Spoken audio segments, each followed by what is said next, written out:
Mini flight यात्रा। विश्वनाथ वर्मा एक माजी जमींदार था।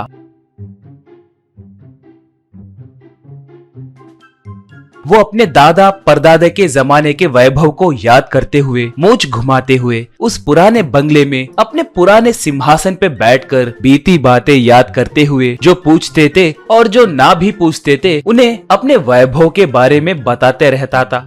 फिलहाल उसके वंश में उसका पोता राकेश वर्मा के अलावा और कोई नहीं है। उसके पास आत्माराम नाम का एक सीनियर नौकर, एक खाना पकाने वाली औरत और 2 नौकर उस परिवार के भरोसे ही जी रहे थे। एक बार एक म्युनिसिपल रेवेन्यू का आदमी उस बंगले को आया और वो आत्माराम से, भाई राकेश जी एरोनॉटिकल इंजीनियरिंग करके भी खाली क्यों बैठे? पायलट के जैसे नौकरी करे तो बंगले को नए रंग डालकर नए फर्नीचर खरीदे तो घर देखने में शानदार रहेगा ना, कहा। तब आत्माराम, मैं राकेश वर्मा जी के पिताजी रविंद्र वर्मा जी के शासन के समय यहाँ पर आया था। विश्वनाथ वर्मा जी अपने लिए और बेटे रविंद्र वर्मा के लिए 2 जहाज खरीदे। रविंद्र जी पायलट के जैसे ट्रेनिंग लेकर जहाज चलाते थे। यूं कुछ कह रहा था तभी वो कर्मचारी, इसका मतलब वो विमान आश्रय में जहाज चलाने का काम करते थे क्या, कहा। आत्माराम तब, रविंद्रा जी को नौकरी करने की क्या जरूरत है भाई, अब हमारे दिन अच्छे नहीं चल रहे हैं, नहीं तो उन दिनों में वो पूरे परिवार को लेकर अपने खुद के जहाज को चलाते हुए कश्मीर, शिमला, दार्जिलिंग ऐसे मन चाहे जगह जाते थे और बोलो तो देश में हर जगह घूमते रहते थे, कहा। वो तब, तो फिर अब वो 2 जहाज कहाँ पर है, पूछा। आत्माराम दुखी होकर, एक बार रविंद्रा जी और उनके रानी जी, बड़े रानी जी जहाज में जा रहे थे, मगर एक दुर्घटना में तीनों मारे गए। किस्मत अच्छी थी हमारे राकेश बेटा उनके साथ नहीं गए, कहा। वो तब, तो फिर उस दुर्घटना में जहाज जरूर चूकनाचूर हो गया होगा ना, कहा। आत्माराम, हाँ वो हो गया है, मगर बड़े जमींदार का जहाज वो देखो घर के सामने है, कोई नहीं चलाने के वजह से बहुत सालों से वैसे ही पड़ा हुआ है। उस एक्सीडेंट के बाद बड़े जमींदार जी उस जहाज को छुए तक नहीं, मरम्मत करके राकेश जी को भी नहीं दिए, कहा। वो तब, हाँ अपने एक लौते वारिस को बचाने के लिए हर कोई वैसे ही सोचता है ना, कहा। एक बार विश्वनाथ वर्मा और राकेश बात कर रहे थे,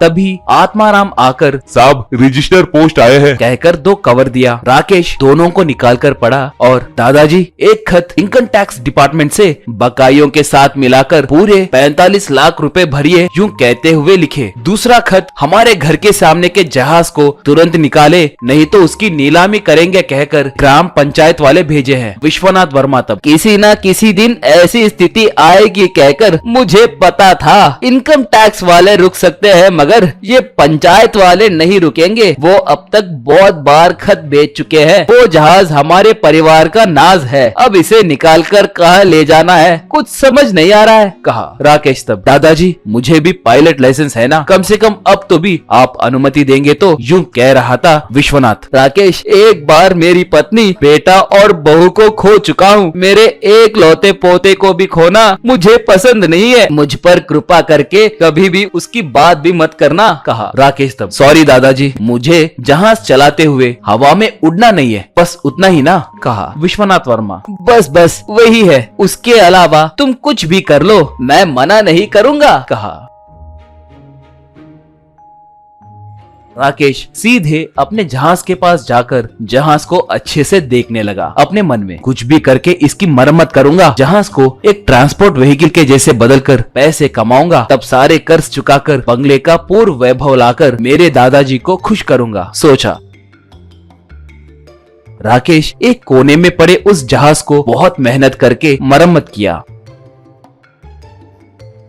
बाद में ट्रांसपोर्ट ऑफिस को जाकर वहाँ के अफसर से मिला। राकेश को देखते ही वो अधिकारी खड़ा होकर, आप विश्वनाथ वर्मा जी के पोते हैं ना, वेलकम सर, किस काम से आए हैं, बोलिए मैं आपकी मदद करूंगा, कहा। राकेश तब, थैंक यू सर, मुझे एक अजीब उपाय सुझा है। हमारे गांव में ऑटो और प्राइवेट कार बहुत हो गए हैं, इस वजह से बस की आमदनी कम हुई है कहकर मैंने सुना है। हम दोनों को लाभ हुए जैसे आपको एक प्लान बताऊंगा। हमारे जहाज को रोड ट्रांसपोर्ट लाइसेंस दीजिए, मैं उसे सिटी बस के जैसे चलाऊंगा। बस में घूमने वाले मध्य वर्गीय यात्री इस रोड फ्लाइट यात्रा का आनंद उठाएंगे, उन्हें एक अजीब अनुभव मिलेगा, कहा वो अधिकारी तब। Wonderful idea. इस अच्छे बदलाव से यात्रियों की नजर हमारे रोड ट्रांसपोर्ट पर पड़ेगी, हमें पैसे भी मिलेंगे। अगर ये सक्सेस हुआ तो और थोड़े रूट्स में और जहाज आप कॉन्ट्रैक्ट लेकर चलाइए, कहा। राकेश अपने ट्रांसपोर्ट कंपनी को Rakesh flight on road transport company कहकर नाम रखकर गांव में अपने लंबे जहाज को चलाने लगा।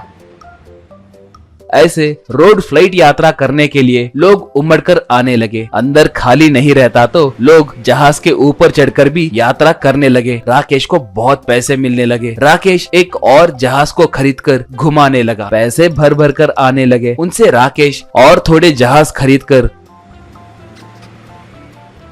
रोड फ्लाइट्स के जैसे उन्हें रोड पे घुमाने लगा।